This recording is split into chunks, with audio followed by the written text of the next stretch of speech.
नांदेड लोकसभा मतदारसंघात वसंतराव चव्हाण यांचा दणदणीत विजय।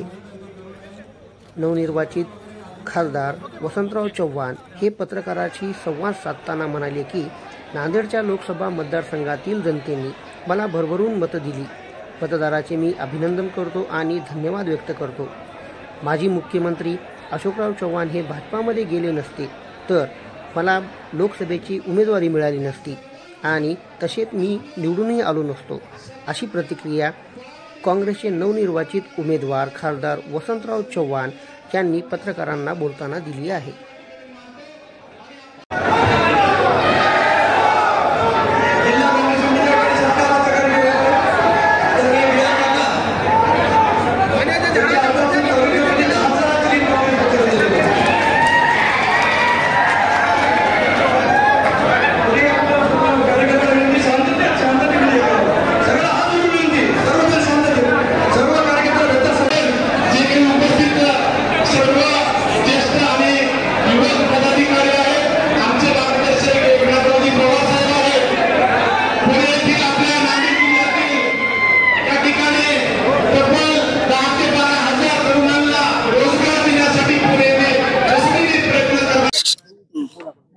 आज नांदेड जिल्ह्याच्या जनतेने या लोकसभेच्या निवडणुकीमध्ये माझ्या पारड्यात भरभरून मतं दिली आणि त्यामुळे माझा या ठिकाणी विजय झाला।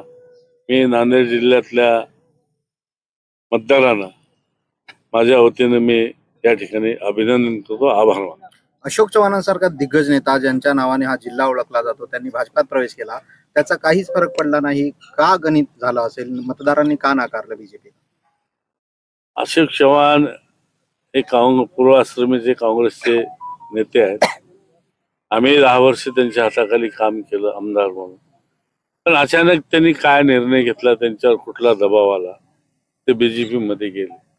पण हे लोकांना सहन झालं नाही, कारण ज्या लोकांनी त्यांच्या करता मारामाऱ्या केल्या, केसेस नोंदवले, त्यांच्यावर एवढं प्रेम देत असताना त्यांनी न सांगता त्यांनी आपला हा निर्णय घेतला, त्याच्यामुळे जनतेमध्ये असंतोष आहे।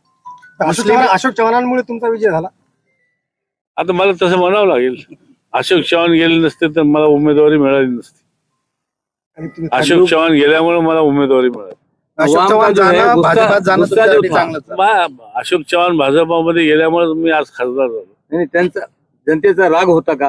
जनतेचा राग होता, बिलकुल झाला असं वाटतं? नाही, जनतेने राग काढला त्यांनी बीजेपी मध्ये गेल्यामुळे। तुम्ही आज भोकर मध्ये मतदारसंघामध्ये बघा, त्यांना विधानसभेला 80-85 हजाराची लीड होती।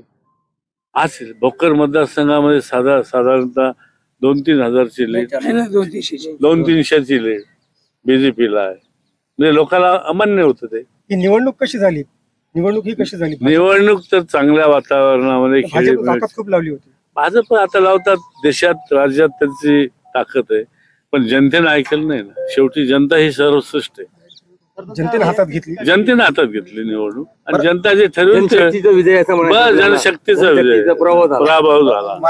मराठा आंदोलनाचं जे फॅक्टर आहे आणि इतर कोणते फॅक्टर मानता तुमच्या विजयाचे? आज जरांगे पाटलांनी जो आंदोलन केलं, खरं म्हणजे त्याचा परिणाम या ठिकाणी मला काँग्रेस पक्षाला म्हणून फायदा झाला।